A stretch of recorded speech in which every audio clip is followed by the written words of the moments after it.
রমজান চলে এসছে কিন্তু মানে একটা দীর্ঘ সময় পার করে মানে 1 বছর এখনও আমার কাছে কেন জানি মনে হয় যে আমি না রমজান অল্প কয়েকদিন আগে কাটালাম। মানে সময় খুব দ্রুত যাচ্ছে। যে কথাটা আমি বোঝাতে চাই তা হচ্ছে সময় খুব দ্রুত যাচ্ছে। আমার কাছে গত রমজানের মেমোরি পুরোপুরি ফ্রেশ। কেন জানি মনে হয় যে এই যে অল্প কিছুদিন হলো কিন্তু দ্রুত চলে এসছে। আপনি দেখবেন যে ধুমধাম করে দিনগুলো পার হয়ে যায়, ধুমধাম করে দিনগুলো পার হয়ে যায় এবং আমাদের অবচেতনে আমরা আসলে বুঝে উঠতে পারছি না যে কোন দিক দিয়ে সময় হারিয়ে ফেলছি আমরা। মনে করেন আজকে কালকে পরশু করতে করতে আমরা দরকারি সময়গুলো হারিয়ে ফেলছি মারাত্মকভাবে। কেন বলছি দরকারি সময়? আমি একটা কথা বলি, আমাদের প্রত্যেকেরই তো প্রত্যেক দিন কিছু না কিছু সময় নিজেদের পার্সোনাল স্পেসে ব্যবহার করি আমরা। ধরুন যে গেম খেলে সে গেম খেলে, যে ক্রিকেট খেলে সে ক্রিকেট খেলে, যে ফুটবল খেলে সে ফুটবল খেলে, যে দাবা খেলে সে দাবা খেলে, যে হবিতে বিজি থাকতে পছন্দ করে সে হবিতে বিজি থাকে। মানে তার নিজের নিজের যে স্পেস, ওই স্পেসের কথা বলি। ওই স্পেসটাও যদি আপনি কাটাতে যান তখনও যে দেখবেন যে আপনার হাতে টাইম শর্ট, টাইম কমে যাচ্ছে। কিন্তু এই সময় কমে যাওয়ার সময় কি হচ্ছে জানেন? সবচেয়ে বড় জিনিস যেটা হারাচ্ছেন তা হচ্ছে আমল। ওই আমল আপনি হারিয়ে ফেলছেন এবং আমল হারিয়ে ফেলার কারণে না জানে মরার পরে কোন দুরবস্থার মধ্যে পড়তে হয় আমাদের।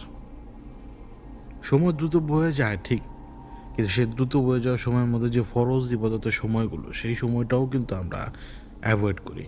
এমন নয় যে আমরা অ্যাভয়েড করি না। আমি আমার কথা বলি যে আমি একদিন তো মাগরিবের নামাজ মনে করুন যে পড়ি নাই জামাতে, কিন্তু এটা আমি পরে বাসায় এসে পড়ে দিছি।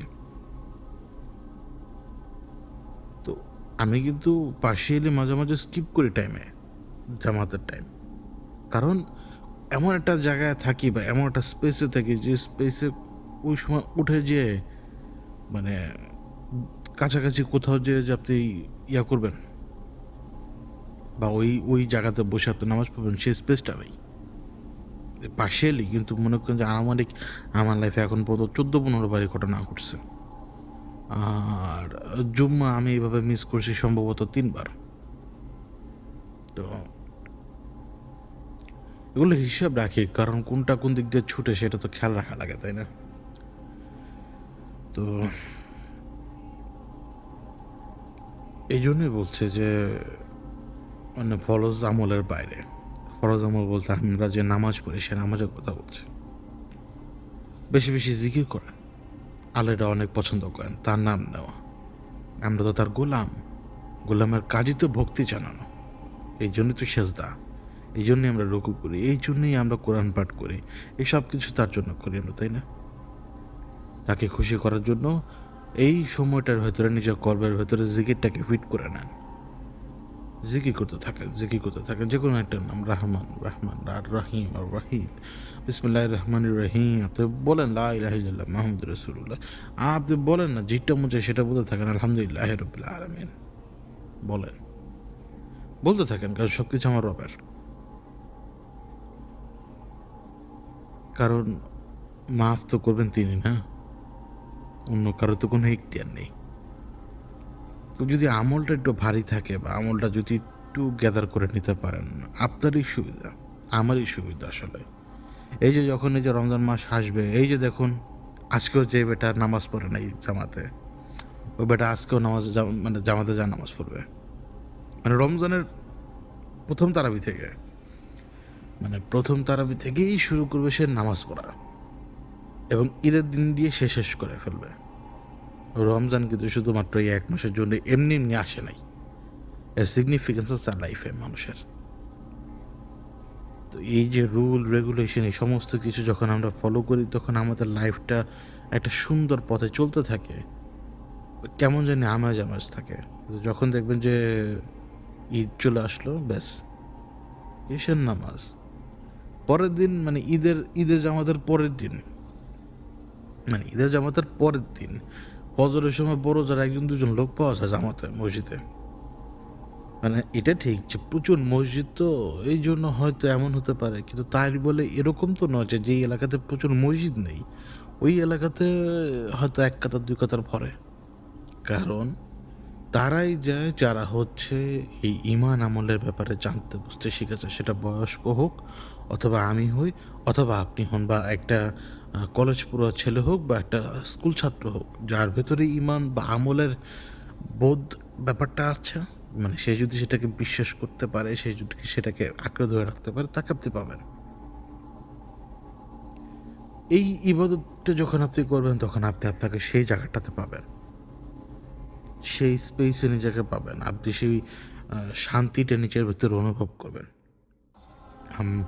যারা আমাদের কোর্স করছেন এই মুহূর্তে, তাদের মধ্যে থেকে কেউ কেউ এত এত সামনে আগাচ্ছে, এখন তারা কিন্তু বুঝতে পারে যে আমি কেন, মানে আমার ঘটনা কেন কেন এরকম, আর আমি কীভাবে ইনফরমেশন গ্যাদার করি আমি নিজে আর আমার বাইরেও, এই যে যে দুনিয়াটার সাথে আমরা চলাফেরা করি, মানে আমি, মানে এই দুনিয়াটাকে এখন তারা বুঝতে শিখছেন নিজেরাই, তাদেরকে আমার কিচ্ছু শেখানো লাগবে না।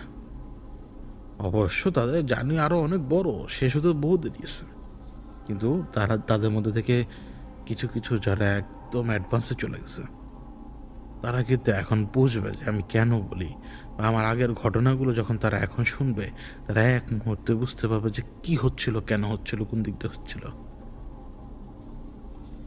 আমি এটাই চাই সব সময়, যে আপনি আপনি নিজেকে স্যারেন্ডার করে দেন আল্লাহর কাছে, সব কিছু বাদ। অবশ্যই জিম্মাদারি মেনটেন করবেন, কিন্তু নিজেকে আল্লাহর কাছে স্যারেন্ডার করে দেবেন, এছাড়া আপনার হাতে কিন্তু কোনো উপায় নেই। তারা কিন্তু সেই কাজটাই করছে এখন, তারা তারা তাদের সেই পাথ ফলো করছে, তাদেরকে যেটা বলা, তাদেরকে যেটা নিষেধ করা, তারা সেটা ওজন মেনে করছে। তাদের ভেতর থেকে যারা যারা অনেক দূর সামনের দিকে এগিয়ে গেছে, তারাও আবার নতুনদেরকে গাইড করবে, কারণ তারা ওই স্টেজটা পার করে আসছে, যে স্টেজটা এখন প্রত্যেকটা নতুন মানুষ পার করবে। যদি মোটিভেশন না থাকে তাহলে আপনি সামনে আগাবেন কীভাবে, তাই না? কিন্তু আপনি মোটিভেশন এই হিসেবেই তো নেবেন যে আমি স্টিক থাকি, মানে আমি এই পাথে অটল থাকার চেষ্টা করি, দেখি না কি হয়, দেখি না কি হয়, এটাই হচ্ছে আসল কথা। এই দেখি না কি হয় ধীরে ধীরে ধীরে ধীরে আপনার ভেতরে মোটিভেশন তো জাগিয়ে দেবে, যখন নিজে নিজে সেই পরশটা পাবেন। আপনার ভেতরে থাকা সত্তা, রুহ, আমি একটা কথা বলি, আমরা কিন্তু সবাই একত্রে রুহের জগতে ছিলাম, এটা অস্বীকার করার কোনো উপায় নেই। তো সেই রুহের জগৎ থেকে যখন আমাদের বডিতে আমরা চলে আসছি, এই যে আমরা পারস্পরিকভাবে একে অপরের সাথে কানেক্টেড, তারপরে হচ্ছে যে আপনার আমাদের যে দেজাহু হয়, এগুলো অস্বীকার করতে পারবেন না যে আপনি একই জিনিস কেন জানি মনে হচ্ছে দেখেছেন এর আগে, বা ওই ইভেন্ট আপনার কেন জানি মনে হয় যে আপনি আগে দেখে আসছেন। অনেক সময় মানুষ দেখবেন যে মানে এমনভাবে দেজাহুর ভিতরে পড়ে, ওই মোমেন্ট আসার পরে সে রিয়েলাইজ করতে পারে যে সে মাত্র হয়তো পানির ভেতরে ছিল। যখন রিয়েলাইজেশনটা হয় যে এই মোমেন্ট আমি দেখছি, এই মোমেন্ট আমি আগে দেখেছি, তখন একটা অনুভূতি পায় সে যে সে পানির ভেতর থেকে বেরিয়ে এসছে,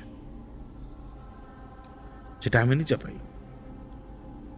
তো আমরা সবাই একে অপরের সাথে কানেক্টেড, শুধুমাত্র আমাদের নফস, আমাদের কারিন, যারা আমাদের সাথী, এই বডির সাথে যারা, এই বডির ছায়া যারা, এই বডি দাঁড়ালে তো বডির ছায়া দাঁড়াবে তা নয়, এরই ছায়া, যে ছায়াটাকে আপনি দেখতে পাচ্ছেন। আপনি বলবেন যে যে কোনো অবজেক্ট দাঁড় করালে তো সেটা ছায়া আছে, হ্যাঁ অবশ্যই দাঁড় করিয়ে রাখেন, না করছে কে? কিন্তু দাঁড় করিয়ে রাখা মানে কি সেটা ছায়া নাকি? যে ছায়া আপনার সাথে চলাফেরা করতেছে প্রত্যেকটা জায়গায়, প্রত্যেকটা অংশে আপনার সাথে রয়েছে, সেই তো। এখন আপনি কুপি বাতির এগেনস্টেও যদি দাঁড়ান, তাহলে তো আপনার ছায়া পড়বে, অন্ধকারেও আপনার ছায়া পড়বে, সেটা দেখার জন্য আপনার অনেক ধরনের মেশিনারিজ প্রয়োজন। ছায়া কোথায় নেই, প্রত্যেকটা বস্তুর ছায়া আছে, কিন্তু মুভেবল প্রত্যেকটা অবজেক্টেরও ছায়া পড়ে না কেন? কারণ ওই দিক থেকে তো আলোটা আসেনি, এই জন্যই তো শ্যাডো।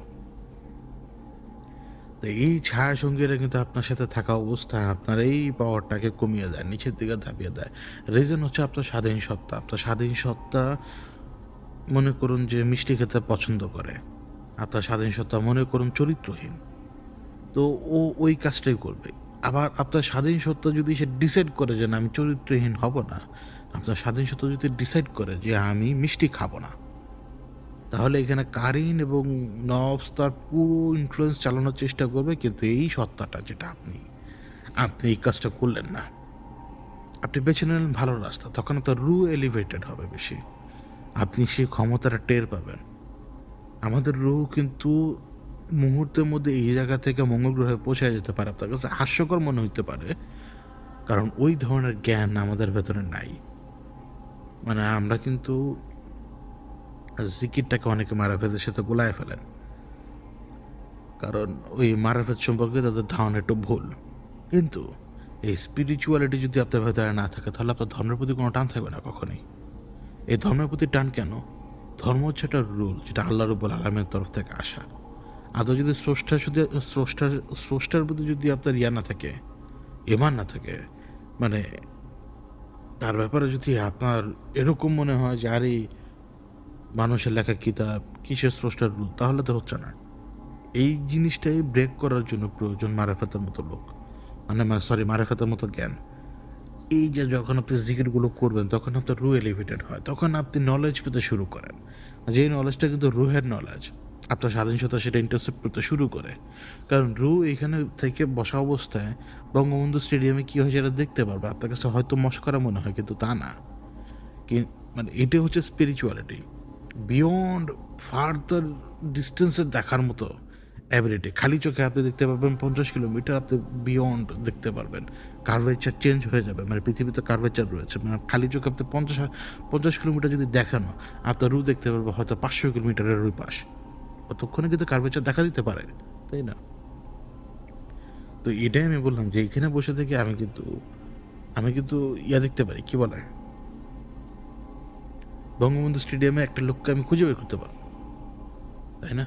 এটা হচ্ছে আমার স্পিরিচুয়ালিটি। এইটা কিন্তু গুপ্ত জ্ঞান নয়, এটা আমাদের সবার ভেতরে। আপনি এই মুহূর্তে যে শুনছেন, আপনি হন চরিত্রহীন, আপনি হন চরিত্রবান, আপনি হোক একজন মিথ্যাবাদী, আপনি হোক একজন সত্যবাদী, আপনার ভেতরে আছে। কিন্তু যদি সেটা আপনি ইউটিলাইজ না করতে পারেন, তাহলে বুঝতে হবে যে আপনি কারিন এবং নফসের দ্বারা মোটিভেটেড। তা আপনাকে এদের মোটিভেশন থেকে বের হয়ে আসতে হবে। তো শুরুর দিকে আমাদের এখানে এটাই শুরু হয়।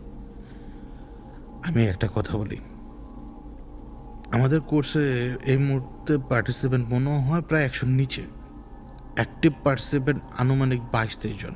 বাকিরা কেন অ্যাক্টিভ পার্টিসিপেন্ট না সেটা আমি জানি না, কিন্তু আমি কাউকে জোর করতে পারি না।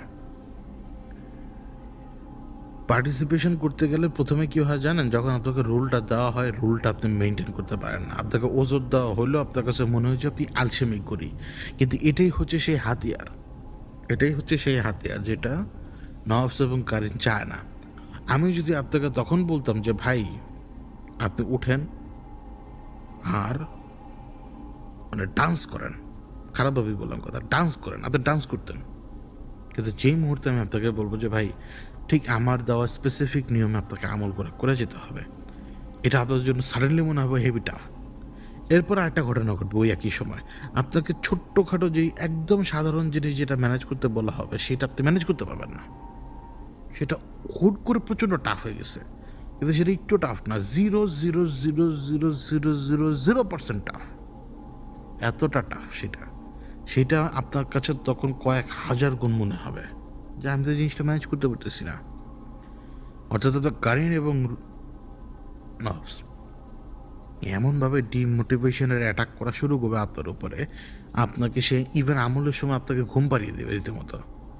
আমাদের ভেতরে কয়েকজন যারা প্রচণ্ডভাবে ব্যাটেল করছে, ওই অ্যাক্টিভ পার্টিসিপেন্ট যে 20-30 জন, তাদের ভিতরে 8-9 জন হেভি ফাইট করে যাচ্ছে, হেভি। তারা আমলে বসলেই তাদেরকে ঘুম পাড়ায় দেয়। তাহলে আপনি বুঝেন, আপনার শত্রু আপনার ভেতরে বসা, যে আপনি সারাটা দিন মোবাইল ফোন টিপলেন, কোনো অসুবিধা হয় নাই, আর সব ধরনের কারিকুলাম করলেন, অ্যাক্টিভিটি সব কিছু করলেন, কোনো অসুবিধা নেই।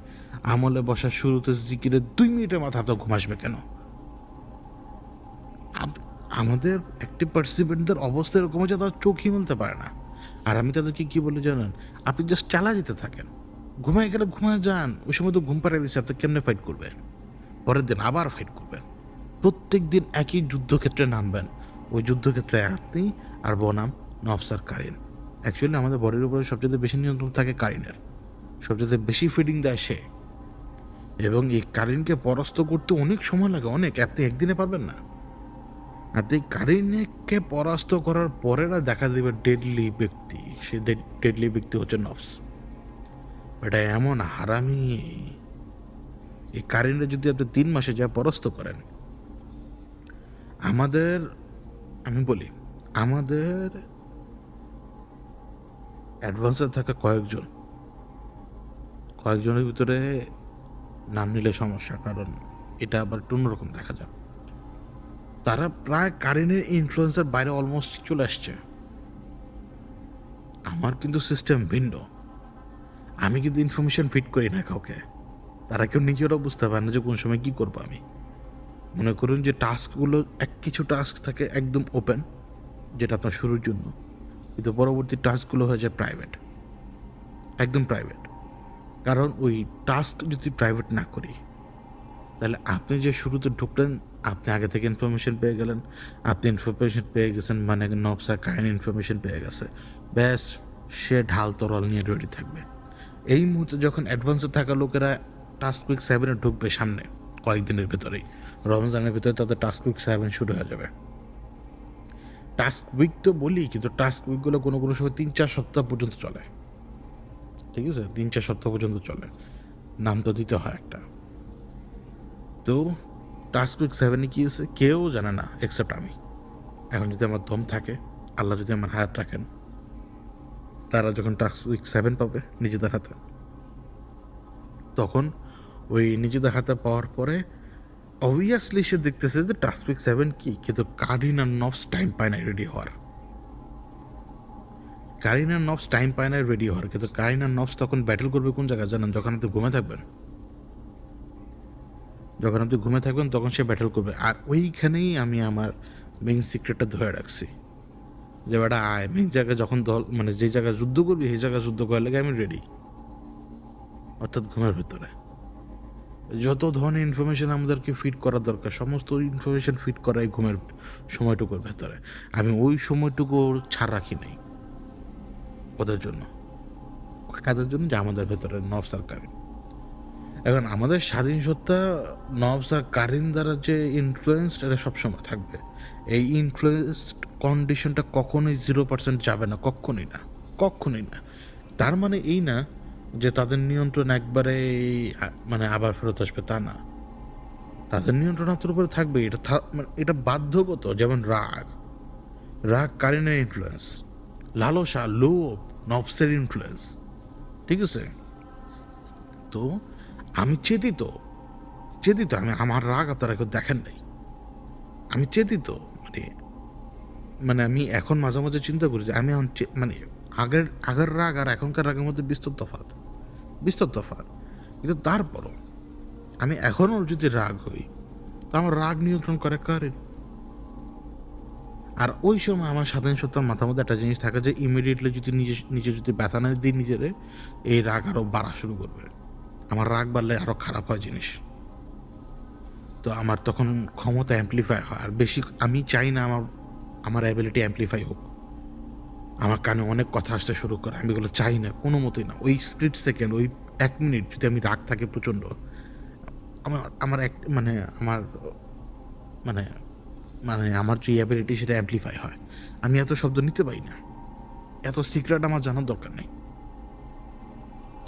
আপনি আমার পাশে বসে থাকো, আপনি আমার সামনে বসে আছেন, আমি প্রচণ্ডভাবে রেগে গেছি, ভাই আমি আপনার কিছু জিনিস জেনে যেতেছি যেটা আমার জানার দরকার নেই, তো এটা আমার জন্য হার্মফুল। কিন্তু তারপর আমি চেতি। এই রাগটা যেমন আমার অ্যাবিলিটিকে অ্যাম্পলিফাই করে, ঠিক তেমনি এই রাগের নিয়ন্ত্রণও কিন্তু কারিনের হাতে। সে আমাকে ওই পরিমাণ ইনফ্লুয়েন্স করলো যে বেটা তুই এবার রাগা যেটা কুসা মার, আরও চ্যাত। কিন্তু যদি আমার স্বাধীন সত্তায়, যে আমি যেই স্বাধীন সত্তা এখন আপনার সাথে কথা বলতেছে, আমার সত্তাটা এ যদি মনে রাখতে পারে যে না বেশি রেগে থাকা যাবে না, এবং নিজের ভিতরে ওই ডিসিশনটা এমনভাবে লক করে রাখবে যে রেগে থাকাই যাবে না, রাগ ওঠা মাত্রই রাগ থামাইতে হবে, মানে পাঞ্চ করো কিছু একটা করো, রাগ থামাইতে হবে, এটা তখন ওই অ্যালার্ম ঘড়ির মতো বাজতে থাকে যে রাগ কমা, রাগ কমা, রাগ কমা। আমি চেইতে আসি, চিল্লাইতেছি। আমার ব্যাপারে আসলে জানেন না কোনো কিছু। আমি ওয়ালে যেমন ঘুষি মারি, ওই সময় ঘুষি তো মারি।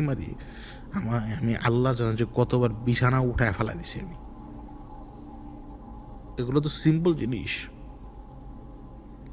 একবার তোর লোয়ার গ্রিলের মধ্যে মানে ঘুষি মারছি, ঘুষি মারার পরে মানে ঘুষি মারার পরে তো ব্যথা টেরবে নেই, ব্যথা টের পেয়েছি ঘন্টাখানেক পরে। দেখেছি কী রে ভাই, একটা আঙ্গুলি কিছু করতে পারতেছি না, পানি জমে গেছে রীতিমতো। কিন্তু ওই সময় আমি যদি না ঠান্ডা হই তাহলে আমার অ্যাবিলিটি অ্যাম্পলিফাই হয়, যেটা আমার জন্য উল্টা হার্মফুল। আমি প্রচুর সিক্রেট শুই না ফেলে মানুষের, বলার দরকার নেই কেউ, কিন্তু এগুলো পরে আমাকে পেইন দেয়। এগুলো আমার জানার দরকার নেই, এই ফ্ল্যাশ ইমেজ আমার দেখার দরকার নেই। মানে এটা হচ্ছে আমার অ্যাবিলিটি, এই অ্যাবিলিটি আপনারও আছে, কিন্তু সেইটা আনলক হবে কি না সেইটা আসলে বলা খুব টাফ। কিন্তু কোর্সের মাধ্যমে, আমি কোর্সের কথা বলতেছি এই জন্য যাতে আপনি আপনার নিজের ইবাদতে ফোকাস করেন। কোর্স যারা পালন করে না তারা যারা কোর্সটা পালন করে, ইভেন যারা অ্যাডভান্সে আছে এখন, আর যারা হেভিলি ডেডিকেটেড 20 জন 30 জন, আমি বলতেছি না যে বাকিরা ডেডিকেটেড না ভাই, চাকরিজীবী বিদেশে থাকা লোক, তাদেরকে তারা যে 1 ঘন্টা অন্তত আমল করে তাদের জন্য, এটাও অনেক। মানে আমি তাদের কথা বলতেছি যারা হেভিলি অ্যাক্টিভ। তো তারা তারা কিন্তু সেই জিনিসটা টের পায়, তারা ইনফ্লুয়েন্সটাকে টের পায়, তারা মুভমেন্ট টের পায়। এবং তারা এটা কেন করতেছে জানেন? নিজেদেরকে অ্যাম্পলিফাই করার জন্য। আমাদের ভিতরে একজন ছিল, আর যে এখন অ্যাডভান্সে ছিল বলতে বললো ভুল, নাম নিব না, নাম নিলে সমস্যা আছে, কারণ তার নিজেরই ক্ষতি হবে। তো মানে নব স্যার কারিন রেডি হয়ে যাবো যে বেটা আজকে তো তোর নাম কইছে। তার রাগ ছিল প্রচণ্ড রকমের, রাগ। সে এতটাই ইনফ্লুয়েন্সড ছিল রাগের উপরে, তার সেই রাগের উপরে তার অনেকখানি নিয়ন্ত্রণ এখন আছে, অনেকখানি। এবং সে নিজে বোঝা শুরু করছে ব্যাপারগুলো নিজেই। আমার কাজ হচ্ছে এখন তোকে শুধু গাইড করা, যে রাস্তার এই মোড়ে আসুক, ওই মোড়ে যাক, ওই ব্রিজ পার করুক সে, তারপরে একটু উপরে উঠুক, তারপর একটু নিচে নামুক, আমাকে এখন তাকে গাইড করার কাজ। সে নিজে বোঝা শুরু করছে। মানে অ্যাক্টিভলি দুইজন এমন এমন জায়গায় যে পৌঁছাতে পারছে নিজেরাই, মানে অবভিয়াসলি কোর্সের রুল ফলো করে, নিজেরা ইবাদত করে, তারপরে নিজেরা সেই কোর্সের অন্যান্য সময়গুলোকে নিয়ে নিজেরাই ভাবছে।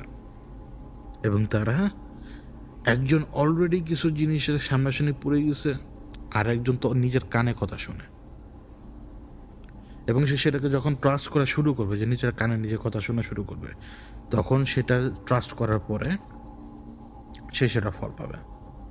তার মানে এই না যে আপনার কানে এসে জিনের কথা আছে, এইটাই তো ভুল। ম্যাক্সিমাম কোর্সে ঢোকা লোক যারা ইনঅ্যাক্টিভ, তাদের ভিতরে ম্যাক্সিমামই এইটা মনে করে যে তারা হয়তো কোনো কিছু দেখবে, যেখানে আপনি দেখতে পারবেন পুরো মহাবিশ্ব আপনার চোখের সামনে। আপনি এক সিনরে নিয়ে ভাবেন, দেখেন আমি আপনার মতো একজন সাধারণ মানুষ, যে এখন মাইকে কথা বলতেছি, আমি যদি এখনও যদি ওই যে কমনদার ওই বাড়িতে যে ঢুকি, তো আমার সামনে তো ওরা সবাই এসে দাঁড়া যাবে। আমি তো ডরে ভাগবো না, সেই ডরে ভাগবে না তারাও, যারা কোর্সের অ্যাডভান্স লেভেল আছে, তারাও ডরে ভাগবে না। ভয় তো লাগবে প্রথম, কিন্তু তারপরে ধরে নিলাম তারা ভাগবে না। কিন্তু আমার কথা হচ্ছে যে আমি এখানে বসে থেকে যে জাস্ট এই যে কয়েকজনকে দেখতে পারতেছি, এরা আমাকে হার্ম করতে পারতেছে না, এটা হচ্ছে মেইন। মানে এরা ফিজিক্যালি আমাকে টাচ করতে পারতেছে না এখন, আগে হলে পারতো, এখন পারতেছে না। কেন পারতেছে না? কারণ আমি জানি যে তুই এলে যেটা মুখ খাবি আমার হাতে। তার মানে আমার ভেতরে ওই, মানে সিরিয়াসলি বলতেছি, যদি আমি ডিসাইড করি যে তুই যদি শেখ আমার সামনে আসিস, তোরা আমি যদি একটা মুক্কা মারি, তুই মুক্কাটা খাবি আর লাগবেও, অবভিয়াসলি ও একটা ম্যাটার না। ও ও ও মনে করেন একটা বাতাস, ওটা ধোঁয়া। তো আমার মুখটা কি ওর গায়ে যা লাগার কথা, কিন্তু ওই যে যখন আমি বিশ্বাস করছি, ওই মোমেন্টে ও যে ম্যাটেরিয়ালেরই হোক না কেন আর আমি যে ম্যাটেরিয়ালেরই হই না কেন, আমাদের ওই একই সময় বা স্পেস ওই জায়গাটাতে সেম তখন। তো আমি যদি মানুষ ফিল করি, ও মানুষ হিসেবে ফিল করবে, আর ও যদি জিন হিসেবে ফিল করে, ও আমরাও জিন হিসেবে ফিল করবে। তো ও যদি মুখ কাটা মারে আমারে, তা আমি খামো, ব্যথাটা পাবো। আর আমিও যদি ওর মুখ কাটা মারি, ওই স্পেস আর টাইম যেহেতু এক হয়ে গেছে, ও তখন ওই সময় মাইরটা খাবে। এটা কখন হয় জানেন? ওই যে আপনার ভেতরের যে ইনটুইশন থেকে শুরু করে সব কিছু মিলে যখন আপনার রুটা একটা পোটেনশিয়াল শক্তিটাকে আনলিশ করা শুরু করবে ধীরে ধীরে ধীরে ধীরে, এবং এটা একবারই পসিবল জিকিরের মাধ্যমে, যে জিকিরটাকে আমাদের ভেতর থেকে গায়েব করে দেওয়া হয়ে গেছে। আপনি কি জিকির করবেন? আপনি আল্লাহর নাম জিকির করেন, কোরআন আয়াতগুলো পড়তে থাকেন, যেটাই পড়তে থাকেন সেটাই জিকির, পড়তে থাকেন। এত বড় একটা কোরআন তিনি নাজির করছেন, তিনি যে ঘটনাগুলো আমাদেরকে বলে গেছেন আল্লাহ রাব্বুল আলামিন, এই ঘটনাগুলো আমাদের লাইফের সিগনিফিকেন্স মেনটেন করে রাখে এখন পর্যন্ত, সামনেও রাখবে। যেটাই হোক, আপনি আর রহমান বলেন, রহিম বলেন, আল ওয়াহাব বলেন, ইয়া ওয়াদুদ বলেন, যেইটাই বলেন আলহামদুলিল্লাহ রাব্বিল আলামিন, যেইটা মন চায় সেটা আঁকড়ে ধরে বলতে থাকেন, কেন এগুলো সব আমার রবের। প্রশংসা করেন রবের। আপনি যখন প্রচণ্ড বেগে জিকির করতে থাকবেন, আপনি যখন মানে জিকিরে বিলীন হয়ে যাবেন, ওই সময় দেখবেন যে সব কিছু কেমন জানি লাগে, দুলছেন রীতিমতো, মনে হবে এলিভেশন টের পাবেন ওই সময়। ওইটা হাস্যকর কথা নয়, ওটা হাস্যকর কথা নয়। স্রষ্টার জিকির যখন করবেন তখন আপনি শুনতে পাবেন যে পাথরও জিকির করে, কারণ এগুলো সব আল্লাহর ক্রিয়েশন। এই যে মাইক্রোফোনটা আমার হাতে, এই মাইক্রোফোনের যে ম্যাটেরিয়ালের তৈরি, আমার সামনে থাকা স্টুডিওর যে ফোমগুলো, এই সমস্ত জিনিস হয়তো ম্যানমেড, উপকরণটাও তো আল্লাহরই। দুনিয়ার কোনো কিচ্ছু মানুষের তৈরি করে না, সব আল্লাহর দেওয়া, ওগুলো সব আল্লাহর। তাহলে তাহলে ভেবে দেখেন যে আপনি এদের ভাইব্রেশন তখন টের পাবেন, আপনি এদের জিকির তখন টের পাবেন। এরা তো আর আপনার আমার মতো সিলে সিলে জিকির করবে না, কিন্তু ওদের জিকিরটা আপনি বুঝতে পারবেন। ইবাদত করবেন আল্লাহর, বেশি বেশি ইবাদত করবেন। এই জন্য শুরুতেই কথাটা বললাম যে শুধুমাত্র মাস কেন্দ্রিক নিজেদের ইবাদত ধরে রাখেন না। মাস কেন্দ্রিক যদি ইবাদত নিজেদের ধরে রাখেন, তাহলে ওই এক মাসের ইবাদত অবশ্যই তো হয়েছে, মানে সেটা তো আমলনামা জমা থাকবে, কিন্তু বাকি মাসগুলো কি করবেন বলেন? আর রোজা, রোজা যেহেতু এখন সামনে, যেই সপ্তাহে শুরু হচ্ছে, সবার আগে একটা কথা বলি, ভাজা পোড়া খাওয়া বন্ধ করেন, যথেষ্ট হয়েছে। আপনি কেন রোজা রাখছেন সেটা কি আপনি জানেন? আমি সব কিছু বাদ দেন, আপনার স্রষ্টা আল্লাহ, তিনি জানেন এই মানবদেহ কীভাবে কাজ করে, যেটা এই মানবদেহের উপরে যে সত্তাগুলো বসে রয়ে গেছে, এই সত্তাগুলো পর্যন্ত জানে না। এই মানবদেহে কন্টিনিউ কোষ বিকশিত হতে থাকে, কোষ মরতে থাকে, কন্টিনিউ রক্তকণা জন্ম নিতে থাকে, মরতে থাকে, মানে এই শরীরের ভেতরে জন্ম মৃত্যু চলতেই আছে কোষের লেভেলে, ডিএনএর লেভেলে। এগুলো সাফ করার প্রয়োজন পড়ে। যখন এগুলো সাফ করবেন না, এগুলো থেকে রোগ দেখা দেবে। কেন বলতেছি? আপনার গায়ে যদি একটা ব্যাকটেরিয়া এসে বসে, আপনি জানলেন যে আপনার হাতে ব্যাকটেরিয়াটা বসছে, ও যদি 1 মিনিট থাকে আপনার ওই ওই সেলটা সে নষ্ট করে ফেলবে। তো আপনি সেই ব্যাকটেরিয়াকে তো মুছে ফেলে দেবেন, তাই না? পানি দিয়ে হোক বা যেটাতে হোক, আপনি তো আগে ইনশিওর করবেন যে আপনার বডির উপর থেকে ব্যাকটেরিয়াটা সরে গেছে। এটা যখন আপনি ইনশিওর করবেন তখন তো আপনি শান্তিটা টের পাবেন। ও বসে থাকা মানে ও আপনাকে ইনফেক্টেড করে দিত না? তো ঠিক তেমনি আপনার ভেতরে থাকা এই যে মরে যাওয়া সেলগুলো আশপাশের সেল মেরে ফেলতেছে। এটা আপনি কীভাবে বুঝবেন? আপনি একটা ছ্যাঁকা খান, আপনি একটা ছ্যাঁকা খাবেন, যে জায়গায় ছ্যাঁকা খাবেন তার চেয়ে তো আরও সাইডে আরও অনেকখানি এরিয়া নিয়ে পরে ফুসকুড়ি উঠবে। কেন উঠবে? সে আরও অনেকখানি এরিয়া নিয়ে। এবং যখন দেখবেন একটা ফোড়া উঠছে একটা হেয়ার ফলিকুলে, ফোড়া উঠছে এবং ফোড়াটা পুজ জমাত্র শুরু করছে, এবং সেটা আয়তন হয়ে গেল একটা 5 টাকার কয়েনের সমান, এবং সে পুরো বডিতে এফেক্ট ফেলা দিচ্ছে। কেন এটা হবে? তার মানে কি? জার্ম জিনিসটা আপনার ক্ষতি করে, ভাইরাস জিনিসটা আপনার ক্ষতি করে, ঠিক তেমনি ব্যাড সেল আপনার ক্ষতি করে। এই ব্যাড সেলগুলা, এগুলো তো ক্লেন্সিংয়ের দরকার। শরীরে যদি অতিরিক্ত ফ্যাট থাকে, অনেক দিন ধরে যদি ফ্যাটটা যদি ডেমোলিশ না হয়, ফ্যাটটা যদি একটা সার্টেন টাইম পরে যায়, সেটা ডেঞ্জারাস কন্ডিশনে পৌঁছায় যায়, যেহেতু ইউজ হইতেছে না সে, তো সে যেহেতু ইউজ হইতেছে না, তাকে ইউজ করবেন কীভাবে? বডিতে যদি খিদা না দেওয়ান, তাহলে কি সে ফ্যাটটা ধরবে না? তো এই আল্লাহ সবই জানেন যে বান্দাদের জীবন কোন দিকে যাবে, কীভাবে যাবে, কোথায়। আল্লাহ রসুলের যুগে অত বেশি পেট ভরা খাওয়ার মতো কেউ ছিল না, কিন্তু যে এখন জিএমও প্রোডাক্টে ভরা চারপাশ, আপনার চারপাশে প্রচুর খাবার, জানেন না ভাই, বিশ্বাস করেন আমার আসলে জবানা এই পরিমাণ খাবার ওনাদের সামনে আসে নাই। আজকে একটা মানুষ যেই পরিমাণ খাবার খাইতে পারবে, তারা সেই পরিমাণ খাবার হয়তো ৪ জন ৫ জন একদিনও খায় নাই। এগুলা লিখিত আছে, এগুলা লিখিত আছে। এবং তারা ওই সময় কিন্তু যখন এই যে এখন আল্লাহ তো জানেন যে কীভাবে কী হবে না হবে। কিন্তু তার যে রুল, এই রোজা তার এখান থেকে শুরু না, সেই অনেক আগে থেকেই। একদম সৃষ্টি শুরু থেকেই কিন্তু মানে যখন মানুষ দুনিয়াতে আসছে তখন থেকেই কিন্তু এটা চলতেছে। বিভিন্নভাবে, বিভিন্ন সিস্টেমে। কারণ এই হিউম্যান বডির ক্লেনজিং প্রয়োজন। এবং ক্লেনজিং কীভাবে হবে? না খাওয়া থেকে। না খাওয়া থেকে। এবং না খাওয়াটা মনে করেন যে আপনি যখন এই যে রমজান মাস, এটাই তখন ডিফাইন করে যে এই রমজান মাস আত্মশুদ্ধির মাস কেন? সব দিক দিয়ে এটা আত্মশুদ্ধির মাস। আপনার ধৈর্যের পরীক্ষা নেবে, রাগের পরীক্ষা নেবে, আপনার ইবাদতের পরীক্ষা নেবে। আপনি যে এখন পেইনের মধ্যে আছেন, অভাবে আছেন, এই যে আপনার শরীরটা খাবার খাচ্ছে না, ক্ষুধার কষ্ট, এই সমস্ত কিছু, তারপর সওয়াব থেকে শুরু করে অনেক ব্যাপার আছে। আমি এগুলো বললাম না, তারা জানেন। এই সব কিছু আপনার শারীরিক মানসিক ইম্প্যাক্ট ফেলায়। তা আপনি হাউস বিরা খাইলেন, হাউস বিরা খাওয়ার পরে কী হইলো? কী হইলো? হাউস বিরা খাওয়ার পরে যখন ব্লাড সুগার বেড়ে গেল, আপনার সুগার ক্র্যাশ হয়ে গেল, তারাবিতে যে আপনি ঝিমাইবেন ১-২ ঘন্টা পরে যে তারাবি, সেখানেতে মারাত্মকভাবে ঝিমাইতেছেন। ইভেন আপনি ইফতার করার আধা ঘন্টার ভিতরে মারাত্মকভাবে ঘুম চলে আসতেছে আপনার। যেখানে ওনারা ২টা খেজুর খেত বা একটা খেজুর খেত বা কিচ্ছু খেত না, পানি দিয়ে জাস্ট ব্রেকফাস্ট করতো আর কি, মানে ফাস্টটাকে ব্রেক করতো আর কি। তো আপনি করতেছেন কি যে পরিবারের সবাই মিলে ছোলা বুট ভুনা করলেন, মা গো মা, তারপরে আলুর চপ, বেগুনি, আপনার হাউস বিরিয়ানি খাওয়ার লেগে পাগল হয়ে গেছেন। আপনি অবভিয়াসলি মানে আপনি ওই রোজা রাখলে আপনার মুখে ভাজা পোড়া খুব বেশি ভালো লাগবে, কারণ সারাদিন পর আপনি খাবেন, মুখের টেস্ট বাট সেভাবে কাজ করবে। কিন্তু ভাই, কোন দিক দিয়ে ক্লিনজিং হইল বলেন? ক্লিনজিং হয়েছে? আমি দেখি যে বাংলাদেশের মানুষ রোজা মাসে সবচেয়ে বেশি খায়। সিরিয়াসলি আমার বিশ্বাস যে বাংলাদেশের মানুষ রোজা মাসে সবচেয়ে বেশি খায় আর শীতকালে সবচেয়ে কম খায়।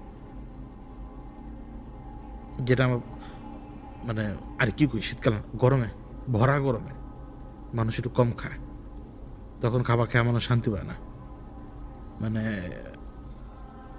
বাকি সময়গুলো মানুষ যেভাবে খায় তার চেয়ে বেশি খাবার খায় রমজানে। উল্টা হয়ে গেছে, যেহেতু প্রোডাক্ট চারপাশে, তাহাতে অপশন বেশি। এটা আসল না, বরং আপনি এগুলো থেকে দূরে থাকেন, এগুলো খায়েন না। ইভেন আমি আমার বিয়ের পর থেকে মানে বিয়ের আগে যেগুলো খাইনি তা না, আমি চিল্লা কইতাম, আমার মা তার ভালো মানুষ না, চিল্লা কইতাম। পরে তো করতাম কি জানেন? ওই শরবত খাইতাম, শরবত খাই বেশ টাল হয়ে যেতাম, মানে আগে পেট ভরে ফেল, তারপর যেমন চাতা।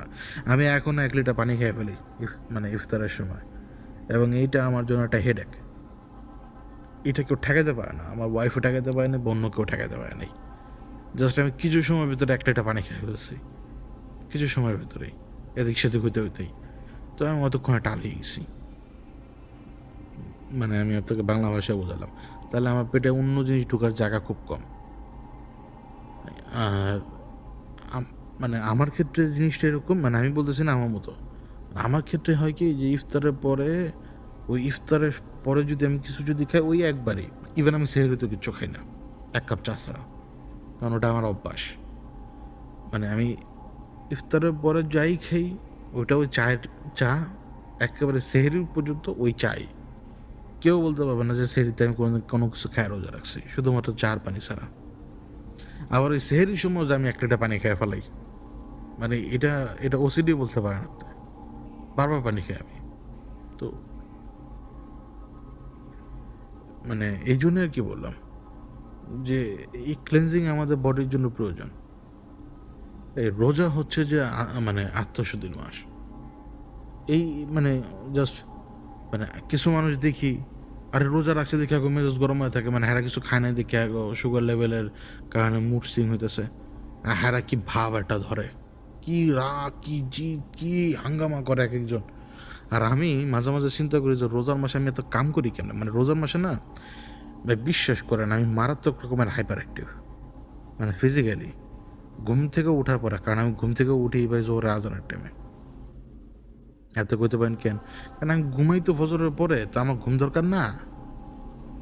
আমি তো ঘুমাই ফজরের পরে। আমি যে বাসা আগে ভাড়া থাকতাম ওই বাসা বাড়িওয়ালা কইতো যে আমার বাসা তো এমনি একটা দারোয়ান আছে ঘরের মধ্যে বহা, কারণ আমি ঘুমাইতেছি তো ফজরের পরে, নামাজ পড়ে তো ঘুম। তো আমি উঠতেছি ওই সময়, তো আমি অন্যান্য সমস্ত কাজ শেষ করলাম, আমি উঠতেছি ওই সময়, তারপর আমি হাইপার অ্যাক্টিভ। আমি একেবারে ইফতার পর্যন্ত কাজ করছি, ইফতারের পরে ওই খাওয়ার পর আমি আবার কাজ করতেছি একেবারে সেহরি পর্যন্ত কাজ করতেছি নিজের মন মতো সব কিছু। ওই সেহরি মানে সেহরি চা খাই কোন কন্ডিশনে, হাঁটাহাঁটি কোনো না কোনো কিছু করতে করতে, বইসা না। তো তারপরে আল্লাহর নাম নিয়ে নামাজে পড়ে শুয়ে পড়ি। তো ব্যাপারটা এইরকম, মানে আপনি যদি ফিল করেন যে রোজা রাখছেন বাট আপনি এনার্জি পাচ্ছেন না, তাহলে হয়তো হতে পারে যে আপনি ওই বডি, মানে অনেকে শারীরিক সমস্যা তো থাকেই, কিন্তু তারপরও অনেকে আবার অনেক বেশি এনার্জি পায়, আবার ইফতারের পরে তারা ক্র্যাশ হয়ে পড়ে। তো এই সমস্ত কিছু মেনটেন করে আল্লাহর নাম নিয়ে সুন্দরভাবে এই আত্মশুদ্ধির মাসটা কাজে লাগান, কারণ অন্য জায়গায় তো সময় কম পাচ্ছেন আপনি। আর রোজাও দেখবেন কি, আর যেটা আমার আমার নিজের ফিলিং, যে এখন রোজা আসবে, প্রত্যেকটা দিন আমার কেমন জানি ভালো লাগতেছে যে না, কে জানি আসবে, খুব ভালো একটা দিন আসতেছে সামনে, মানে উৎসবের দিন আসতেছে আমার কাছে, এরকম লাগে আর কি। রোজা আমার কাছে উৎসব লাগে, ঈদ না। বিশ্বাস করেন আমি ঈদে কোনো স্বাদ পাই না, আমার কাছে ঈদ বলতে কোনো কিছু মনেই হয় না। আমার কাছে রোজাটাই ওরকম লাগে, মানে একটা উৎসব আসতেছে, উৎসব। আর যখন শেষের দিনগুলো চলে আসে, বিশেষ করে 25, 26, 27, 28 এই সময়টা, মনটা না খুব খারাপ লাগে, কাউকে বলতে পারি না, মানে কি জানি চলে যেতেছে আমাকে রাইখে, এরকম লাগে। আপনারও লাগে? মানে খুব খারাপ লাগে। আমি গতবারে আমার মনে আছে যে 25 রোজার পরে এমন ফিলিং মানে আমার ভেতরে কাজ করছিল, মানে আমার চোখ দিয়ে পানি এসে পড়ছে না, বসেছিলাম, মানে কি জানি আমি হারাই ফেলতেছি এরকম লাগতেছিল। রমজানটা এরকমই, মানে যে যেটা যেইভাবে মানে আর কি, আমার কাছে এই জিনিসটা এরকম। তো এই যে মানে কোর্সের দিক দিয়ে শুরু করে যে রমজানের সাবজেক্টে আসলাম এই জন্যই, মানে পুরো ব্যাপারটা বুঝাইলাম যে আমাদের ইবাদতের প্রয়োজন, আমলের প্রয়োজন। আর ওই রমজানে ভাজা পোড়া খায়া ক্র্যাশ করার কোনো মানেও দেখি না আমি। এটাই আর কি আমি আপনাকে বললাম। আপনার জন্য আমাদেরকে বোঝা লাগবে যে আমাদের সাহাবার, আমাদের রাসূল তারা দিন কাটাইছেন কীভাবে। আমরা অনেক শান্তিতে আছি, এটা বুঝতে হবে। আমরা অনেক শান্তিতে আছি, ইভেন বিদেশে গেলেও আপনি মনে হবে যে আপনি বিদেশে সুস্থ থাকবেন, আপনি এইখানে যে ওষুধ পাইতেছেন খুব সহজে, বিদেশে যায় সেই ওষুধ খুব সহজে পাবেন না। মানে শুকর করেন যে আপনি এই দেশে আছেন, এই দেশে আপনার জন্য আল্লাহ অনেক বরকত রাখছেন। আপনার কাছে মনে হতে পারে দেশের অনেক কিছু হয় না, হ্যাঁ এটা ঠিক, দেশে কোনো উন্নতি নেই, হ্যাঁ এটাও ঠিক, কিন্তু বরকত তো রাখছেন আপনার জন্য আল্লাহ। ওইটা যদি আবার অস্বীকার করে বসেন, তাহলে আমার আসলে কিছু করার নেই। ওইটা আপনার সাথে স্রষ্টার ব্যাপার, ওইটা স্রষ্টা আপনার সাথে ডিল করে নেবে যে তোর এত বড় সাহস, তুই বরকত টের পাস না, তারপর আপনারা ঘাড়ায় পাবো নেই। কিন্তু সমস্যা তো আছে, আপনি পৃথিবীর যেই অংশে যান না কেন, আর যতই হাইফাই এলাকাতে যান না কেন, মানে ওইখানে বরকত থাকাটা জরুরি, জরুরি। ওই ফেসবুক ওই বরকতের জায়গা নয়, মানে ফেসবুক কখনোই কোনো কিছুর এরকম, মানে মানে কি বলবো, বোঝে না তারা। তো ফেসবুকের কথা বলতে বলতে একটা কথা বলি, যেহেতু আসলো, তো চেষ্টা করেন ফেসবুকে যতটুকু পারেন ইনফরমেশন যেটাই দেখেন না কেন সেটাকে আগে ভেরিফাই করার। কারণ আপনি যদি ইনফরমেশান ভেরিফাই না করেন, তাহলে ভুল ইনফরমেশনের কারণে আপনি কিন্তু একটা ভুল রাস্তাতে হাঁটতে থাকবেন। এরপরে যখন আবার দেখবেন যে কারেক্ট ইনফরমেশন পেয়ে গেছেন, যেই রাস্তায় হাঁটছিলেন সেটা ভুল, সেটা কিন্তু আবার আপনার জন্য তখন ড্যামেজিং। তো ফেসবুকে আপনি যেটাই দেখেন না কেন, এটা ফ্যাক্ট চেক আপনি ভালো মতো করে নিন। ওয়েট করবেন 2-1 দিন। আমাদের দেশের মানুষ তো আবেগের উপরে থুতো মারতে সময় লাগে না। তো দেশের মানুষের আবেগ অনেক বেশি, একটু সুন্দর করে কানলেই ব্যাস হয়ে গেল গা। অরিজিনালি যে সেই কান্নাটা অ্যাকচুয়ালি যে থুতু ছিল সেটা তো টেরই পান নাই। তো এই জন্যই বলছি যে ইনফরমেশনগুলো যদি পান 2-1 দিন সময় দেন ভেরিফাই করার জন্য, কারণ এটা সোশ্যাল মিডিয়া রঙ্গ তামাশার জায়গা আর কি। যেটাকে যেভাবে পারেন সেইভাবে ম্যানেজ করে সেইভাবেই চলার চেষ্টা করেন, এটা আমার অনুরোধ আর কি। এর বাইরে আমি আসলে কোনো কিছু বলার রাখি না, ইখতিয়ার রাখি না। তো আর কিছু জিনিস নিয়ে কথা বলি, তার আগে একটা কথা বলি। মানে মূলক নিয়ে একটা পর্ব থাকবে, যেমনটা ছিল যে বালকে নিয়ে, ঠিক তেমনি মূলককে নিয়ে একটা পর্ব থাকবে। ইনশাল্লাহ এই সপ্তাহে যে কোনো একটা সময়টা পাবলিশ করে দেবো আলাদাভাবে, ইচ্ছে করে। কারণ ওই ওল্ড টেস্টামেন্ট ঘাটাঘাটি করতে হয়, এবং ওই ওল্ড টেস্টামেন্ট ঘাটাঘাটি করতে যে অনেক কিছু বোঝা লাগে, দেখতে হয়, পড়তে হয়। তারপরে কিছু জিনিসের প্রশ্ন থাকে, সেই প্রশ্নের উত্তর আবার সংগ্রহ করতে ভাই আমার 2-3 রাত অপেক্ষা করতে হয়, এই জন্য আর কি। আর আমার এই ইনফরমেশন দেয় কেডা, বুঝালন। তো পডকাস্ট শুরু করার আগে আমি একটা পোস্ট দিছিলাম ফেসবুকে ভিলেজ পলিটিক্স নিয়ে। তো এখন এই যে পডকাস্ট রেকর্ড করার পর আমি সোজা ইবাদতে চলে যাব, তারপরে মেল চেক করব, তারপরে শুয়ে পড়বো। মানে আমি আর ফেসবুকে যে ঢুকতেছি না আজকে রাতের লেখা। তো ওইখানে আমি একটা কথা উল্লেখ করছিলাম যে ভিলেজ পলিটিক্সটা এমন গান্ধা একটা জিনিস, মানে ওইভাবে বলি নাই, মানে বলছি তো ভদ্রভাবে ফেসবুকে, মানে ভিলেজ পলিটিক্সটা একটা গান্ধা জিনিস। যে এই যে রাজনীতিরা দেখেন না, তো ফেসবুক থেকে শুরু করে ইভেন চায়ের দোকানেও এই জাতীয় পর্যায়ের দলের নেতারা ওই ভিলেজ পলিটিক্সের সামনে কিচ্ছু না, ঘোড়ার ডিম। এত ডেডলি ভিলেজ পলিটিক্স, আপনি কেউই না, আপনি কিচ্ছুই করেন নাই, ইভেন আপনার বাপেও কিচ্ছু করে না, তোর মাও কিচ্ছু করে না, কিন্তু পলিটিক্সের শিকার হয়ে দিনের পর দিন, রাতের পর রাত নিজের বাড়িতেই থাকতে পারবেন না, মামলা করে দেবে। আর যখন থানা পুলিশ, তো মনে হয় আপনার সাইডে থাকবেন না, থাকে না। কারণ থানা পুলিশেরা তো মামলার ব্যাপার স্যাপার তো ওই ব্যাপার থাকে না। থানা পুলিশের কাজ হচ্ছে কি, যখন অর্ডার থাকবে এরকম যে আসামি ধরতে হবে, তো তাকে আসামি ধরতে হবে। তো আসামি বানা দেওয়ার পরে তো আপনাদেরকে তো এদিক ওদিক ঘুরতে হয়। একটা ছোট্ট একটা ইনসিডেন্ট বলি, দেখেন আমি যদি এখন ভিলেজ পলিটিক্স নিয়ে কথা বলতে শুরু করি, আমি আপনাদেরকে 17টা ঘটনা শোনাতে পারবো। আইডিয়া করেন যে আমি কী পরিমাণ দেখছি, তার ভেতর থেকে আমি 17টা ঘটনাই শোনাতে পারবো, কিন্তু সেগুলো বলবো না। বরং যেগুলো আপনারা জানেন বা ইভেন চাইলে এই মুহূর্তে বের করতে পারবেন, আমি সেগুলোর ভিতর থেকে একটা কেসের কথা বলি। একটা মেয়ের কথা মনে আছে, যে মেয়েটাকে ওই আমার খবরটা ছিল এরকম যে মা, বাবা এবং চাচা চাচিরাই সম্ভবত বাইরে নিয়ে আসছিল, এবং তারা দুজনেই, মানে তারা মিলেই মেয়েটাকে মেরে ফেলছে, বাবা এবং চাচা সহ। বাবা এবং চাচা সহ সেই মেয়েটাকে মেরে ফেলছে, তারা পিটায় মেরছে বা যেভাবে হোক কুপিয়ে মারছে, যেভাবে মারছে নিজেরই রক্তকে। মারার পরে সেটার দায় যাপন হয়েছিল কিন্তু পাশের লোক, যাদের সাথে শত্রুতা তাদের উপরে।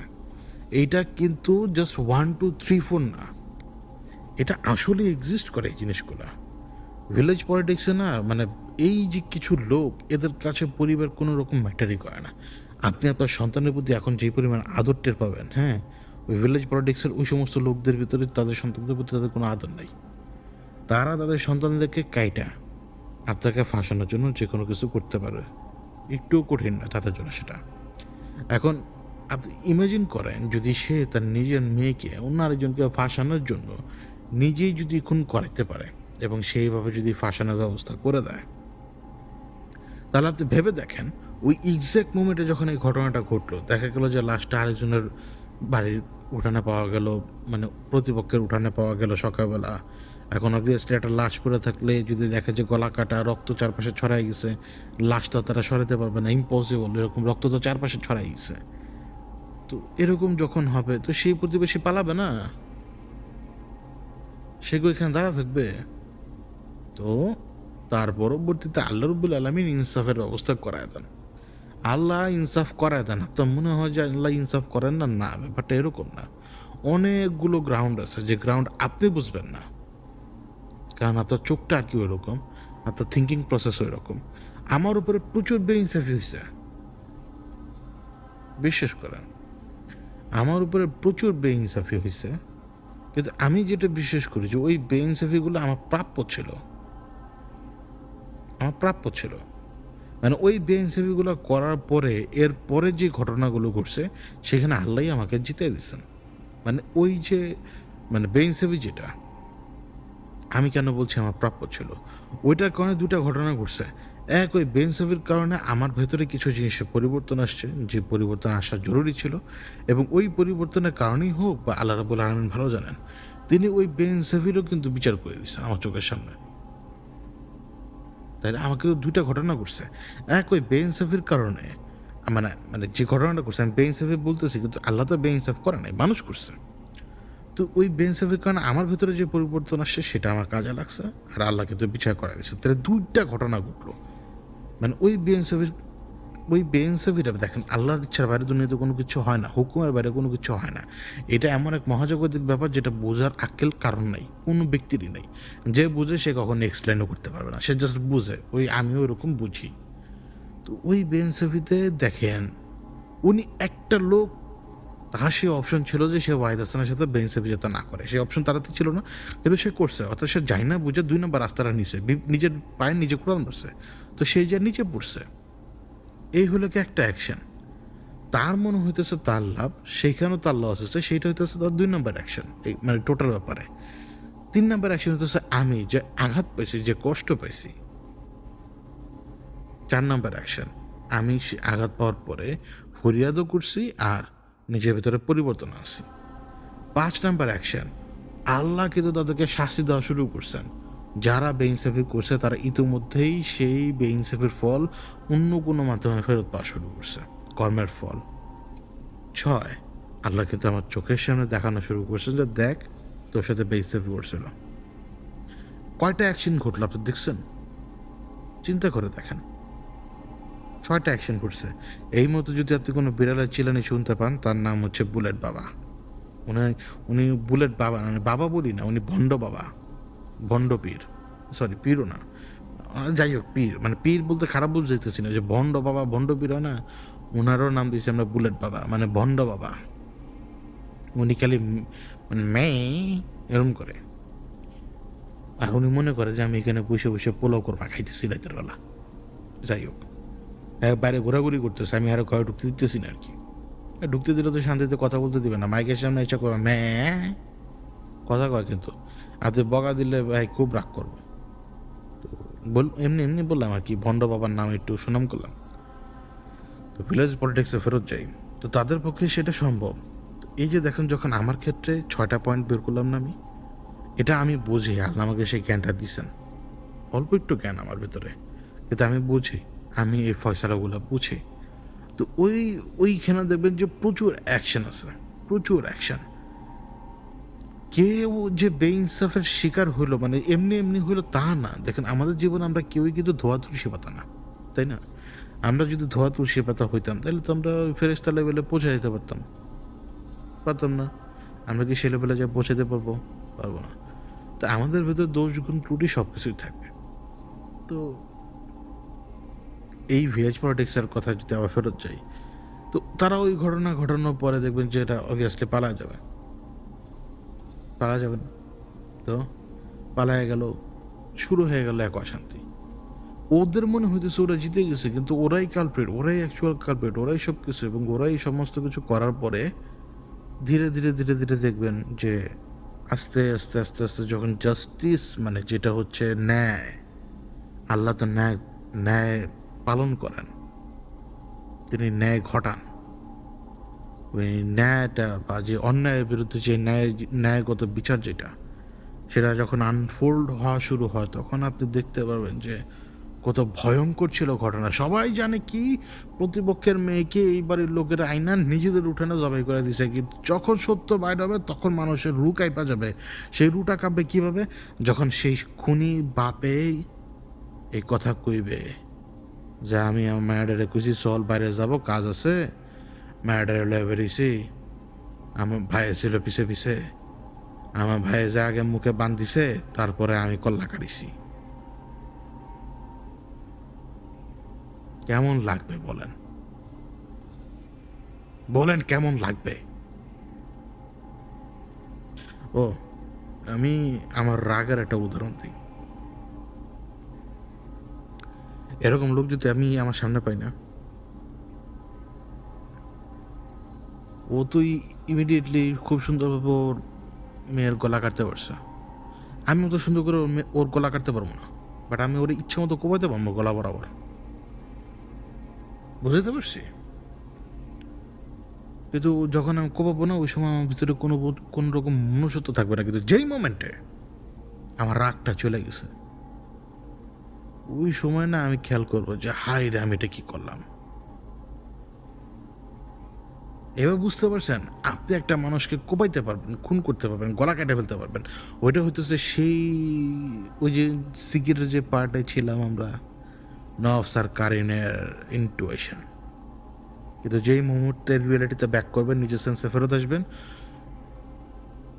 আপনি তখন বুঝতে পারবেন যে এটা বিগেস্ট মিস্টেক আপনার লাইফের। এই যে আমি মাত্র বললাম যে আমি ওরা কোপাইতে পারবো ইচ্ছা মতো, কিন্তু যেই মুহূর্তে আমার রাগ ক্ষোভ সব চলে যাবে, তখন আমি বুঝবো যে আমি কত বড় ব্লান্ডার করছি লাইফের। আপনি খুনিকেও খুন করেন না, সমস্যা নাই, কিন্তু ভাই আপনাকে ভিজিল্যান্টি জাস্টিস দেওয়ার ক্ষমতা আল্লাহই দেয় নাই।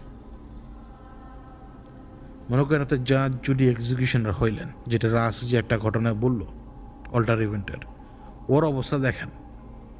সবার সামনে ভালো হেভি ভালো নেতা, নিজের বউ পরকীয়া করতো, এখন বউরও তো রাস্তা থেকে সরাইতে হবে, নিজেও তো খুন করতে পারতেছে না, ভালো তো বাসে, ওই ডাকাতের ভান্তে ফেলাই দিল। ইনশিওর করলো প্ল্যান যে ওইখানে বউ মরবেই। তার সিক্রেট আবার জানতো কে? তার খাস আদমি। আবার এই খাস আদমিও এটা ট্র্যাপে ফেলাই দিল। সবার পিছনে নাটের গুরু লিলি, ঠিক আছে? ওই গিপার্ডের মতো ওই শুয়োরের সাথে সেক্সুয়াল অ্যাক্টে মিলিত হওয়ার মতো গিবার্ডের মতো নিকৃষ্ট পশু দিয়ে ওই ক্ষমতাধর ব্যক্তিকে সে মারায় ফেলছে। কে মারায় ফেলছে? ওই যে খাস আদমি। একটা জিনিস মাথায় রাখবেন, আপনি যতই ক্ষমতাধর হন না কেন, মানে খারাপভাবে নিয়েন না, আপনি যতই ক্ষমতাধর হন না কেন, মানে যাকে আপনি নগণ্য মনে করবেন তার হাতেও আপনার কতল হওয়া ইম্পসিবল না। বুঝতে পারলাম? মানে ইতিহাসের নগণ্যতম ব্যক্তিও কিন্তু সবচাইতে গুরুত্বপূর্ণ ব্যক্তিকে হত্যা করছে। দেখবেন যে ওই যে আমরা জানি যে ওই যে আমেরিকার একজন প্রেসিডেন্টের কি হয়েছে, কয়জন সেই কিলারের নাম মনে রাখছে? সবাই জানে যে ওই বেটা মরে গেছে। কে প্রেসিডেন্ট? কিলারের নাম কি? কেউই জানে না, কেউই জানে না। আমিও জানি না, এখন গুগল করা লাগবে। আপনিও জানেন না, তাহলে ইমাজিন করে দেখেন, সেই নগণ্য ব্যক্তির অ্যাকচুয়ালি দাম থাকতেছে না, কিন্তু সেই নগণ্য ব্যক্তির সেই অ্যাবিলিটি আছে এম্পায়ারকে নাড়ায়া দেওয়ার, তাই না? এখন এম্পায়ারের কথা বলতেছি, পডকাস্টের আজকে আর বেশি বাকি নেই, 2:46 বাজে। আমার তো 20 মিনিট আছে, একেবারে গোসল টোসল করে ফ্রেশ হতে হবে, তারপরে ইবাদত। যেটা বলতে চাই যে এম্পায়ারের কথা যেহেতু আসছে, আমি এই কথাটা চাইলে একটা পোস্টে লিখতে পারতাম। আমি আবারও বলি, আমি চাইলে এই কথাটা একটা পোস্টে লিখতে পারতাম, কিন্তু এটা পোস্টে লিখি নাই। এটা একটা পোস্টে লেখা সম্ভব না। এটা যেমন একটা পোস্টে লেখা সম্ভব না, ঠিক তেমনি মানে এই পডকাস্ট ছাড়াও এটা বলা সম্ভব না। রাজ এখন কিন্তু বাইরে, কারণ তার বাইরে বের হওয়াটা জরুরি ছিল। সেটা দীর্ঘ সময় কিন্তু সে বন্দিতে, সে নিজে বন্দি না, ওই সিচুয়েশনটা এরকম, সে নিচে আটকায় ফেলছিল প্রায় 2 বছর। এই 2টা বছরে সে নিজেকে কি করছে, কেন করছে, মানে নিজেকে ওই জায়গায় কেন রাখছে, এটা কেউ জানি না আমরা এখনো। কিন্তু তার বের হওয়াটা জরুরি ছিল। যদি সে বের না হয়তো, আজকে যে ইরানকে চোখে দেখতেছেন, এই ইরান থাকতো না। এই ইরানকে টিকায় রাখছে সে এখন, কিন্তু তার এই টিকায় রাখাটাও টিকবে না বেশি দিন। কারণ কেওসকে যদি থামানোর জন্য কেউ কাজ করতে পারে একমাত্র সে, অন্য কেউ না। এবং এই কেওসকেই সে থামাইছে। তার মানে এই না যে সে ইরানকে বাঁচাইছে, সেটা না। ইরানকে টিকায় রাখার জন্য কেওসকে ঠেকায় রাখা লাগবে। মনে করুন যে কেওস হচ্ছে সেই পানির বান, যেটা একটা ড্যাম আটকায় রাখছে। ড্যামটা ভেঙে গেলে পুরো শহরটা ডুবে যাবে। ওই ড্যামটা হচ্ছে রাস। আমি আমি জানতাম যে এইবারই সম্ভবত ইরানের সব শেষ হয়ে যেত।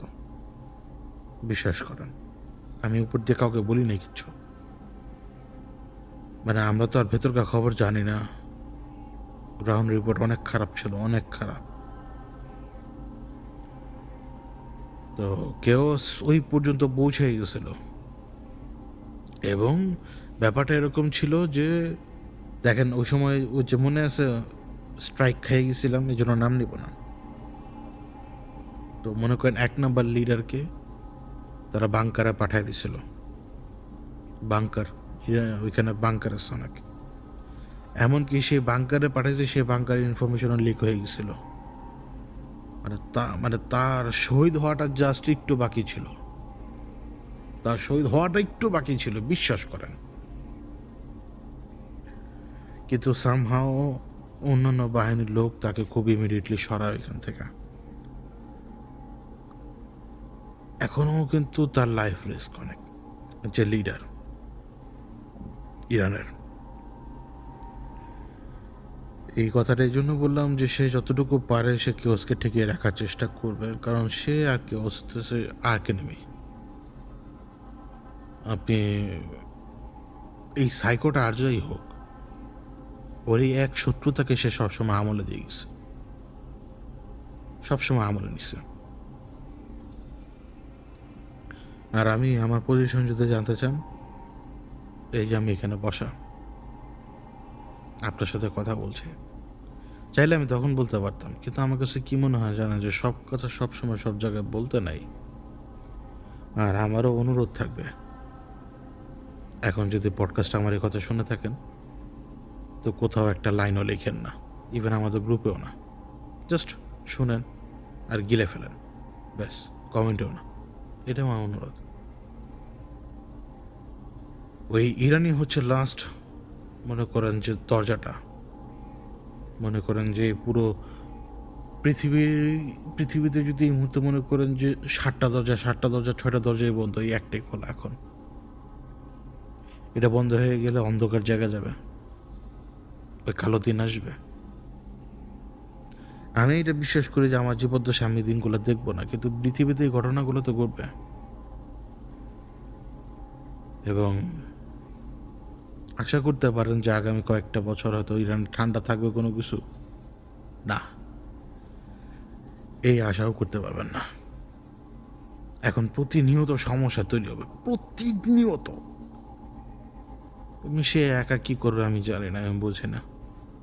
আমি তো কেউ স্যার পাল্লা সবচেয়ে ভারী দেখি, যাই না সে কি করবে, যাই করুক, যেটাই করুক সে, এটা এটা সে নিজের খাতিরই করে। এমন না যে সে মানব সন্তানের জন্য কোনো কিছু করে না। মানুষ ম্যাটার করে না, মানুষ আমরা কেউই ম্যাটার করি না ওর কাছে, কিচ্ছু না। ওর কাছে আমরা হইতেছে পাইল অফ ফ্লেশ। টায়ারে কীভাবে বলে, ওই আমার ঘাড় মটকে নাই, কারণ সিল আমি জায়গা মতো রাখছি। ও মরলেও কেউ পাবো না, কেউ পাবো না। সিল তো গেছে, সিলের ওই এক অংশের জীবন পাবো না, এটা সে জানে। কিন্তু আমার মারলে তার লস এখন, এই জন্য তো আমার ঘাড় মটকা নেই।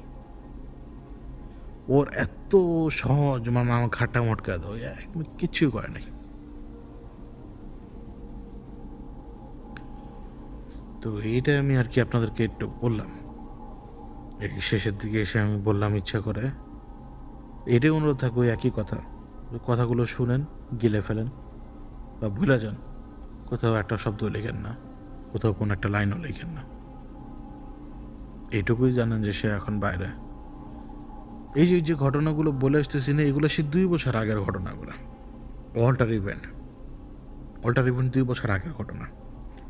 এবং এই অল্টার ইভেন্ট যে এখন বলতেছে, অল্টার ইভেন্টের তো মাত্র শুরু, এই আজকে একটু পরে যখন শুনবেন। এটাই হচ্ছে অল্টার ইভেন্টের 5টা পর্ব, 5টা পার্ট। ALTER, এই অল্টার হচ্ছে 5টা, মানে 5টা প্রাণীর 5টা অক্ষর। ALTER, এ তো অ্যান্ড, এল এ লাইনেক্স, টি তে টাইগার, ই তে এলিফ্যান্ট, আর এই আর এ রেভেন। এখন আমি একটা অদ্ভুত ঘটনা বলি, অদ্ভুত কথা বলি। রাজ কিন্তু সাইকো। এই যে এখন যে শ্যাডো ওয়ারটা যে শুনবেন এখন, এই শ্যাডো ওয়ারে যে ঘটনা শুনবেন কোনো মতেই বিশ্বাস হবে না। এটা কেবল একটা সাইকোর বয়ান হতে পারে, এর বাইরে অন্য কোনো বয়ান নেই। এবং এই অল্টার ইভেন্টের এই যে এই আজকের পর্বে পুরো বাকি 4 পর্ব যা শুনবেন না, পুরো সাইকোর বয়ান, পুরো সাইকোরই বয়ান বলা। আরেকটা কথা বলি, ইতে এলিফ্যান্ট না, ইতে এলিফ্যান্ট। এলিফ্যান্ট কোন ইভেন্ট জানেন? আমি বলি, এখন যে ইভেন্ট, এরপর আরেকটা ইভেন্ট, এরপর আরেকটা ইভেন্ট, এরপরে যে ইভেন্ট 4 নাম্বার ইভেন্ট এলিফ্যান্টের, সেই ইভেন্ট হচ্ছে, ইমাজিন করেন, আব্রাহার সেই ইভেন্ট, ইতে এলিফ্যান্ট। তাহলে আপনি ওর ও ওর চোখে আপনি শুনতে পারবেন ওই দিনকার কথা, ওই দিনকার কথাগুলো ওর চোখে শুনতে পারবে। ওর চোখে ও যা দেখছে, ওর তো চোখ নাই আসলে, ওদের তো চোখ নাই, এই ম্যাটেরিয়াল, এই বডির কোনো চোখ নেই, এই ম্যাটেরিয়ালের আসলে ইয়া নেই। ইন্টারনেটে চোখ আছে, বুঝতে পারলাম তো। এরকম ওর বয়ান শোনার পরে মাথা ঘুরা যাবে। ও ওই জায়গায় ছিল। তারপরে রেভেন আছে। এই যে 5টা প্রাণীর নামের যে মানে ফিগারটা অল্টার, এগুলো আমরাই, দিন শেষে এগুলো আমরাই। এই জন্য সে আমাকে বলছিল যে অল্টার ইভেন্ট বিগিনস। ওই দিন মানে অল্টার লেখা ছিল, ও মুখে বলছিল ইভেন্ট বিগিনস। এবং এই দুনিয়াতে ও ওই দিন চলে যাওয়ার পর থেকে ওগুলোই শুরু হয়েছে। সব প্রতীকী অর্থে দেখবেন যে আসলে ঘটতেছে। তো আমি আজকে এখানে শেষ করি। এখন 3টা বাজে গেছে অলমোস্ট। হ্যাঁ, 4 মিনিট বাকি। আমি বিদায় নিই। আপনারা সবাই ভালো থাকেন, সুস্থ থাকেন। আর মোলকের ব্যাপারে এই সপ্তাহে ইনশাল্লাহ চেষ্টা করব, মানে মঙ্গলবার রাতে দিতে। মঙ্গলবার না দিতে পারি তাহলে বুধবার রাতে দিয়ে দেবো, রাত 9টার দিকে দিয়ে দেবো মোলকের একটা পর্ব। মানে এখন ওই পর্বগুলো আলাদাভাবে মানে আপলোড দেওয়ার চেষ্টা করবো, কারণ পডকাস্টে চাই আমি আপনাদের সাথে একটু কথা বলতে, নিজের ভেতরে যা থাকে সেটা শেয়ার করতে। আর কেস স্টাডি বা যেটাই হোক, ওগুলো যে সেপারেট একটা পর্ব ওইভাবে করে দেবো ইনশাল্লাহ। যেভাবে বাল গেল আর কি, ওইভাবে নিজের ঘটনা সহ সব কিছু মিলাই করব। আর আমি সম্ভবত একটা ছোট্ট পর্ব আপলোড করতে পারি কাল বা পরশু মায়ের জন্য। মায়াতে যে গত পর্বে যে ঘটনাটা আমি শেয়ার করলাম, ওই ঘটনাটা 40-45 মিনিটের ছিল। বাকি অংশে আমি রেকর্ড করতে পারিনি। কেন পারি নাই সেটা ব্যাখ্যাও আমার কাছে নাই। তাই আমি বিদায় নিই। আপনারা সবাই ভালো থাকবেন, সুস্থ থাকবেন। আল্লাহ হাফেজ। আর হ্যাঁ, ইনফরমেশন ভেরিফাই করবেন, এটা দায়িত্ব। ইনফরমেশন ভেরিফাই যদি না করেন তাহলে আপনি সত্য কখনো জানতে পারবেন না। আর যদি মিথ্যা জানেন বা মিথ্যা শুনেন, তাহলেই কিন্তু সেই একই গোলচক্করের ভেতরে থাকবেন। তা হচ্ছে কারিন আর নফসের ইনফ্লুয়েন্স। আল্লাহ হাফেজ।